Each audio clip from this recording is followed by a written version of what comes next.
The Western Conference Finals have come to an end today, guys, and obviously the Warriors won. They won in 5 games, but let's break down this series a little bit for you guys. I'm sorry I wasn't able to really break it down game by game because it's been kind of a weird week. I'm in the office once a month, and that was this week, and then also the baby has had some sleep regression, so I've been trying to help the wife out a little bit more on that. So it's been kind of hard to get daily videos out.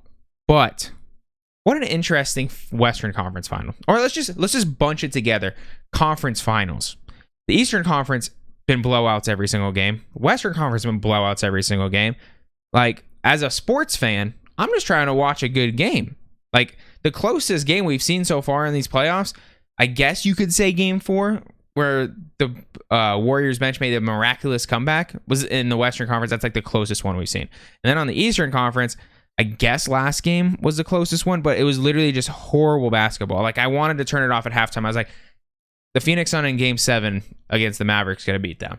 Like, that's how bad that these teams were playing. So, what a weird series. But let's get down to it. Let's talk about the good things and the bad things that happened in the Western Conference Finals specifically here, because I'll do another breakdown for the Eastern Conference later and then predictions for the finals and all that stuff. But, guys, the Warriors played great. I didn't think they did anything out of the ordinary. I didn't think they played fantastic individually. I thought everyone just kind of did their job. Steph Curry had some good games, and it wasn't like he was blowing up from 3-point either. They realized after game 1, it was like, there's kind of a huge opening in the mid-range here, which is mind-blowing as a Suns fan. We couldn't find for some reason at all against the Mavericks, but they just exploited it the whole series. This, I think, probably in like the Warriors history, this is probably like the worst that they've shot from 3 in like their title era. Like, they didn't shoot great from 3 in this series. Like, Wiggins went 0 for 7 tonight.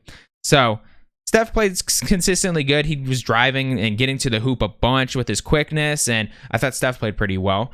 Clay had like a really down series in my opinion until tonight's game. He obviously gives you good defense on a daily night, like in and out every night, but he didn't do anything spectacular.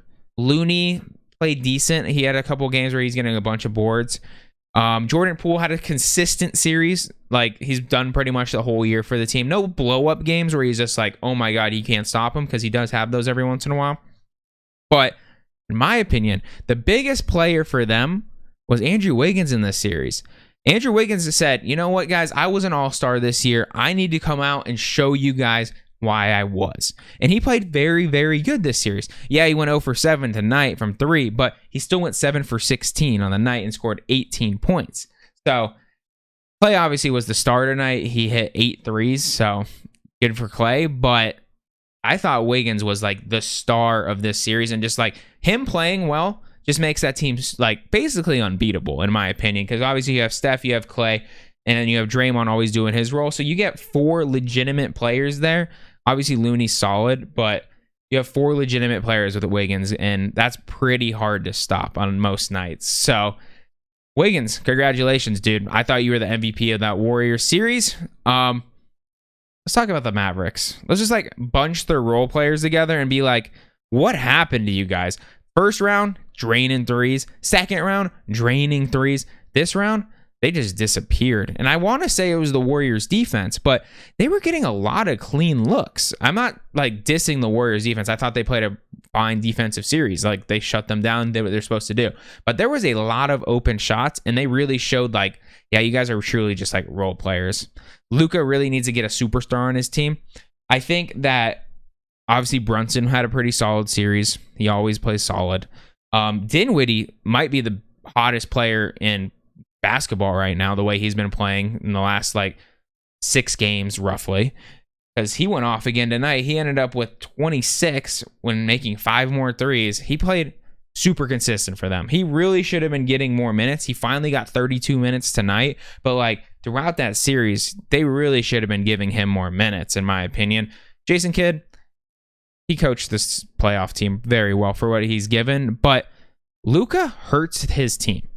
Everyone wants to tell you that Luka is this great superstar, and I think he is. I think the world of Luka. I think he has the most unique game out there. Like, the way he drives and maneuvers himself and just, like, tricks people constantly in the lane. It's amazing to watch. But when you're shooting 13 threes a game basically this whole series, and you're making 3 of them a night. That's under 30%. He was 3 for 13 tonight, just for example. If you shoot nearly 60% from 2-point, but 30% from 3, and everyone wants to talk about Luka's step back 3, like, why are people complimenting him on his 3 game? Like, he is a awful 3-point shooter. 30%, you can find bigs. JaVale McGee probably shot 30% from 3 this year. I just pulled that out of my butt, but like 30% is not good. He shot 32%, Luka, and that just hurts their team, in my opinion. He just takes the ball and just makes so many bad possessions, and it's just not good for their team's momentum, in my opinion. He is such a good shot creator with his assists that he should have been easily getting, what did he end up with tonight? Did he have 10 assists? He ended up with 6 assists tonight. He should have been getting 10 dimes a game. Obviously, like I said, their role players didn't play that well, but like, there's no reason for you to throw up 13 threes. At most, shooting 32%, you should throw up 5 or 6. And he's throwing up 10 minimum a game. So that's my opinion on it. I really think I've been saying that for 2 years now. Luka's game is just severely, severely hurt when he shoots threes. It's just not his game. And the Warriors are like, hey, you can have him, bro. And now it's pretty much how they played him this series. They're like, hey, we're going to collapse on him in the lane. We're not going to let him blow up for like those 50-point games. He still was getting close to 30 every game. But it's like, when Luka's the only one scoring for them, it's like, whatever. It's fine. Well, that's kind of how the Suns played it too. They're like, Luka, you can beat us, but if your role players aren't hitting your shots, then it is what it is. So going forward for them, they really need to get a superstar, or in my opinion, I don't think a lot of players really want to play with Luka. I think some people would, but the way he just handles the ball all the time, it's like a James Harden situation. No one jumps out of their shoes being like, I want to play with James Harden.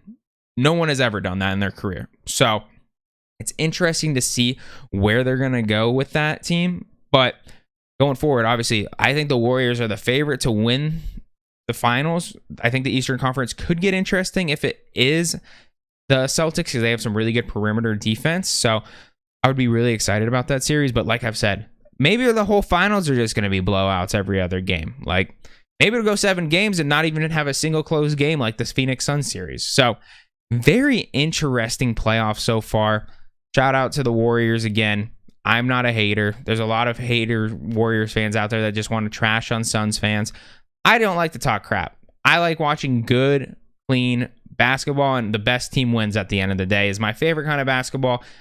So I think so far, the Warriors have played a great series. I've played a great playoff so far, and that experience is really paying off for them. And then when you have players like Andrew Wiggins showing up, pretty hard to beat them. So let's see what happens, guys. I appreciate you guys sticking around. If you guys did enjoy today's segment, make sure you guys do drop a like on the video, subscribe to the channel, and I'll catch you guys later. Peace.